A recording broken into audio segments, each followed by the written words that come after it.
ओम नमो भगवते वासुदेवाय नमः।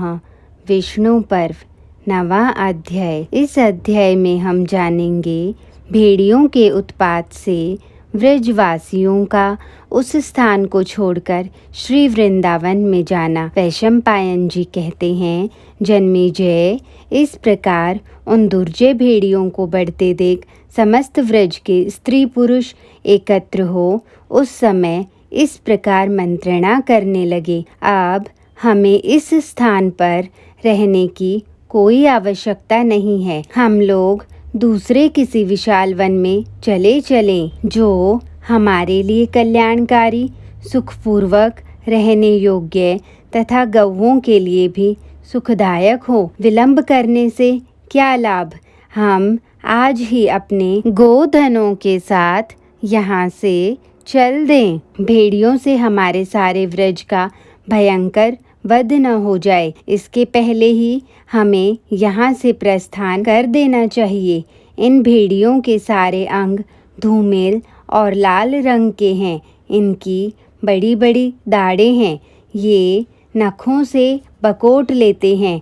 इनके मुख काले हैं और रात के समय ये भीषण गर्जना करते हैं। हमें इनसे बड़ा भय लगता है। घर घर की स्त्रियां करुण क्रंदन करती हुई यूं कहती हैं कि हाय, इन भेड़ियों ने मेरे पुत्र को, मेरे भाई को, मेरे बछड़े को और मेरी गाय को मार डाला है। उनके रोने के शब्द से और गायों के रंभाने से चिंतित हो एकत्र हुए व्रज के वृद्ध पुरुषों ने व्रज को वहाँ से उठा देने का ही निश्चय किया। जब नंद जी ने वृंदावन में जाने के लिए उनके मत को जान लिया तथा व्रज को नई जगह बसाने एवं गौओं के हित के लिए वृंदावन में निवास करने के निमित्त उन सबके दृढ़ निश्चय को समझ लिया, तब वे बृहस्पति के समान यह महत्वपूर्ण वचन बोले। यदि यह बात निश्चित हो गई और हमें जाना ही होगा तो आज ही यात्रा कर देनी चाहिए। शीघ्र ही सारे व्रज में यह आदेश दे दिया जाए कि तुम सब लोग शीघ्र ही यहाँ से प्रस्थान के लिए तैयार हो जाओ, देर न करो। फिर तो प्राकृत जनों द्वारा व्रज में यह घोषणा करा दी गई कि व्रजवासियों, शीघ्र ही गौओं को तैयार कर लो, अपने बर्तन भांडों को छकड़ों पर लाद लो, बछड़ों के समूहों को अभी हाँक दो, गाड़ियाँ जोतो और यहाँ से वृंदावन में रहने के लिए प्रस्थान करो। नंदगोप का कहा हुआ यह उत्तम वचन सुनकर सारे व्रज के लोग जाने के लिए उत्सुक हो शीघ्र ही उठ खड़े हुए। इस प्रकार जब वह व्रज वहाँ से उठने लगा तब गोपों का कोलाहल इस तरह सुनाई देने लगा, अरे चलो उठो, हम सब लोग चल रहे हैं।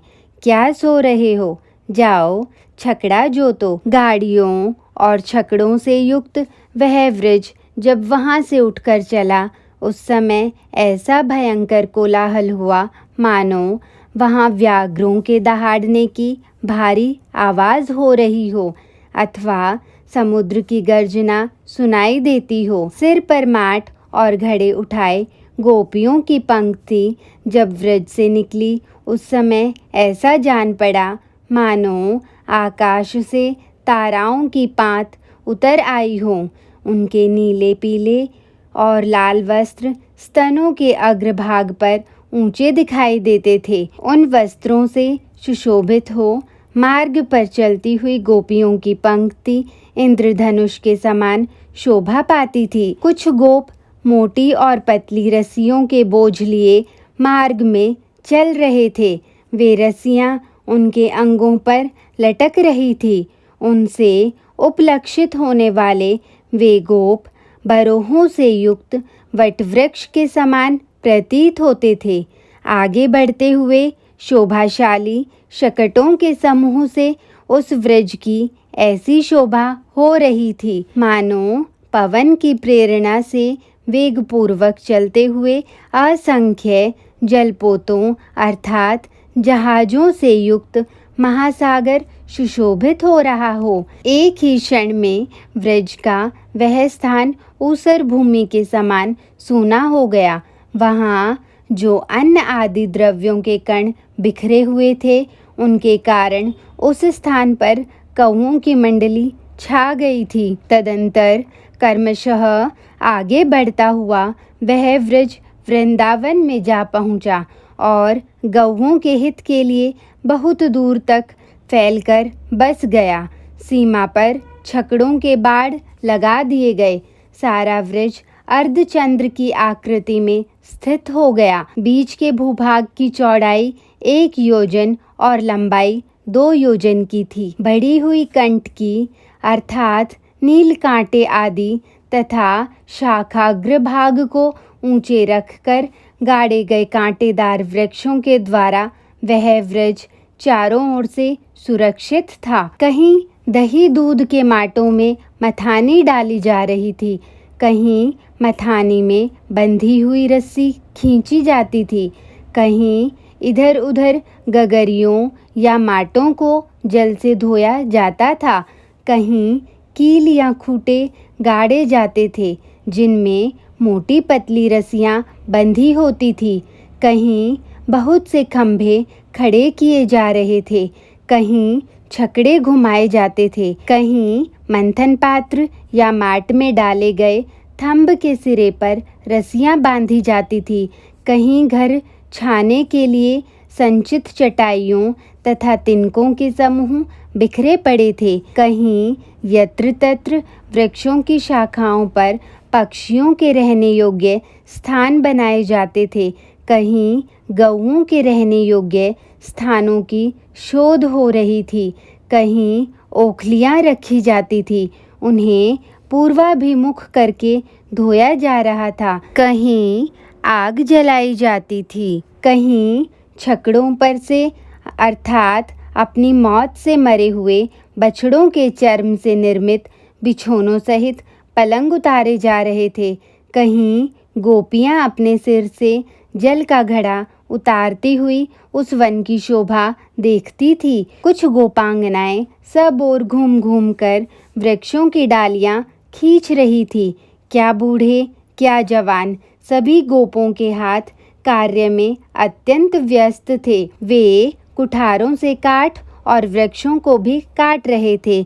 इन सब के कारण वन से घिरा हुआ वह व्रज का स्थान अधिक शोभा पा रहा था। वृंदावन का वह रमणीय प्रदेश स्वादिष्ट फल, मूल और जल से संपन्न था। व्रज की वे सभी कामधेनु गौएं समस्त पक्षियों के कलरवों से मुखरित और नंदन सदृश काननों से युक्त वृंदावन में पहुंच गई। वन में विचरने वाले गौओं के हितकारी श्री कृष्ण ने पहले ही अपने मन से कल्याण चिंतन पूर्वक उस वन को देखा था। अतः यद्यपि उस समय बहुत ही रूखे गर्मी के महीने का अंतिम भाग आषाढ़ बीत रहा था, तो भी वहाँ घास पात बहुत बढ़ने लगा, मानो इंद्रदेव वहाँ अमृत की वर्षा कर रहे हों। जहाँ भगवान मधुसूदन संपूर्ण विश्व के हित के लिए विराजमान थे, उस वृंदावन में न तो बछड़े कभी शिथिल होते थे, न गौएं कष्ट पाती थी और न दूसरे ही लोगों को कभी दुख का अनुभव होता था। वे गौएं, वह व्रज तथा वे तरुण वीर बलराम जी सब के सब श्री कृष्ण द्वारा विहित उस निवास स्थान में बड़े आनंद से रहने लगे। इस प्रकार श्री महाभारत के खिलभाग हरिवंश के अंतर्गत विष्णु पर्व में श्री वृंदावन प्रवेश विषयक 9वां अध्याय पूरा हुआ। जय श्री कृष्ण।